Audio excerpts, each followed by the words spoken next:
Good morning, dear students. I am going to teach you chapter 2 microorganism. The next topic of this chapter is useful microorganism. कि microorganism आपको कैसे useful होते हैं, कैसे आपको profit देते हैं. यूजफुल माइक्रोऑर्गेनिज्म आपको कैसे प्रॉफिट देते हैं. सर फर्स्ट इसका आता है preparation of food item.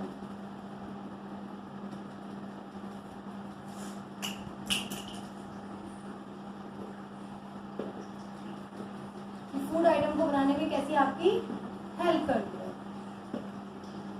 A bacterium called lactobacillus is useful in making curd from milk. आपको पता है जो दूध होता है, दूध से जो कर्ड बनता है, मिल्क से जो कर्ड बनता है, उसको बनाने में कौन सा बैक्टीरिया काम में आता है? Lactobacillus. Because milk contain lactose and curd contain bacterium. Milk के अंदर क्या होता है? लैक्टोज. और कर्ड के अंदर बैक्टीरिया. दोनों को मिला के क्या हो जाता है? लैक्टोबैसिलम बैक्टीरिया होता है जो मिल्क को कन्वर्ट करता है कर्ड में. Lactobacillus that helps to convert lactose in the milk to lactic acid. In this way curd is form from milk. So milk हम कैसे जमाते हैं? कर्ड होता है, हम पहले मिल्क लेते हैं, मिल्क को लूक वार्म मतलब हल्का सा उसको गर्म करते हैं, प्लस स्पूनफुल ऑफ कर्ड. उसके अंदर हम थोड़ा सा कर्ड डालते हैं, जैसे इन योर लैंग्वेज आप उसको जावन भी बोलते हैं, जो थोड़ा सा हम डालते हैं. उसके बाद बैक्टीरिया का एक्शन होता है, एक्शन ऑफ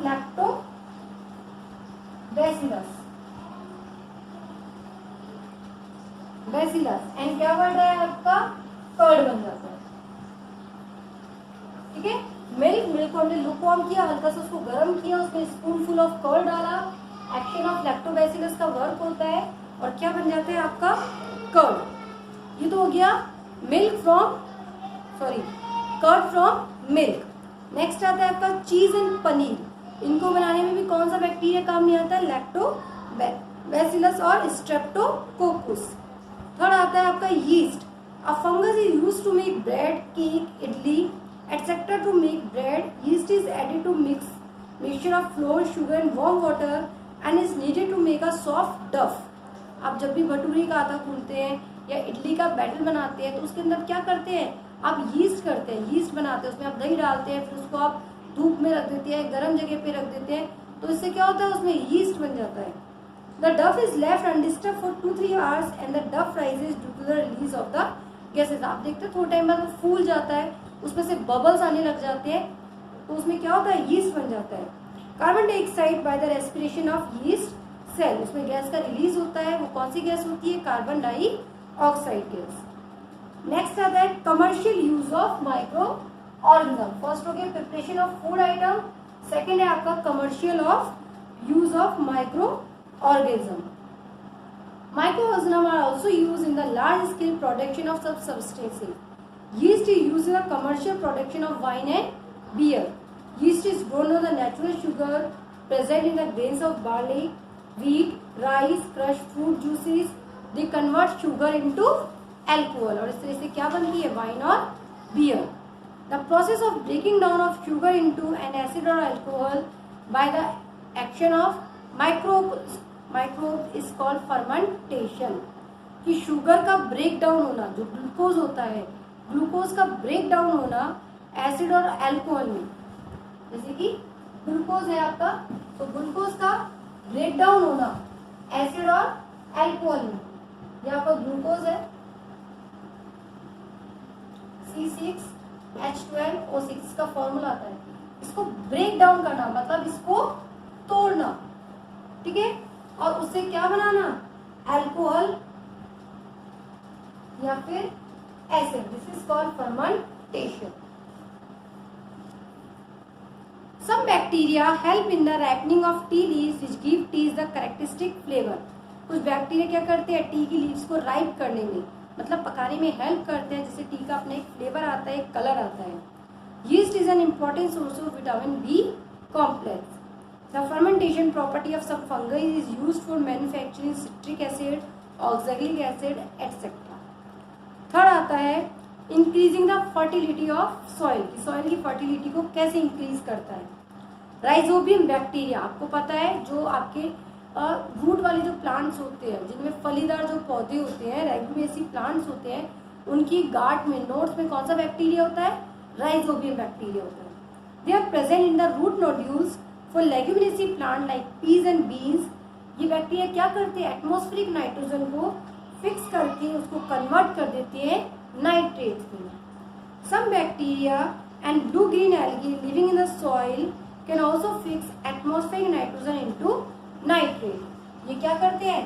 जो एटमॉस्फेरिक नाइट्रोजन होती है,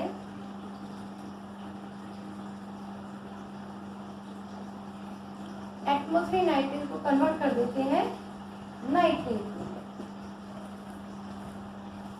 तो इससे क्या हो जाता है? नाइट्रोजन फिक्सेशन के थ्रू सॉइल की फर्टिलिटी बढ़ जाती है। Sulphate are also mixed in the soil and used by the green plant during the process of photosynthesis. So decomposers help to keep the environment clean by preventing the accumulation of remains and waste of dead organism. अब next आता है आपका इन sewage disposal, कि जब हम sewage को कहीं भी डिस्पोज करते हैं, कहीं भी डालते हैं, तो उसमें जैसे आपको पता है, आपने जब घर में बायोगैस बनाते हैं तो उसके लिए क्या करना पड़ता है? हमको सीवेज को एक जगह इकट्ठा करना पड़ता है, उसको हमें रॉट करना पड़ता है, और जब हम उसको सीवेज को ट्रीट करते हैं तो उसमें क्या होता है? बैक्टीरिया प्रोड्यूस होते हैं और वो मीथेन गैस प्रोड्यूस करते हैं, जो कौन सी गैस होती है? बायोगैस। इंडस्ट्रीज में bacteria use in the leather industry for turning the skin of animals, making the leather soft and flexible. Bacteria use in the jute industry for separation of jute fibre from the stem by destroying the stem tissue, this is called retting. मैंने in class 6 you have learned this, the stem, जो stem plants होते हैं, after जब वो 10 to 12 feet हो जाते हैं तो उसके बाद उनको एक पानी के अंदर काफ़ी दिन के लिए डाला जाता है, 2-3 डेज के लिए, जिससे वो रॉट हो जाते हैं, सड़ जाते हैं, और उससे क्या बनता है? Jute. In preparation of antibiotics, बहुत सारे एंटीबायोटिक्स जो मेडिसिन होती हैं दैट किल और stop the growth of disease causing micro organism. Microorganisms are used in the preparation of antibiotics. Preparation of vaccine.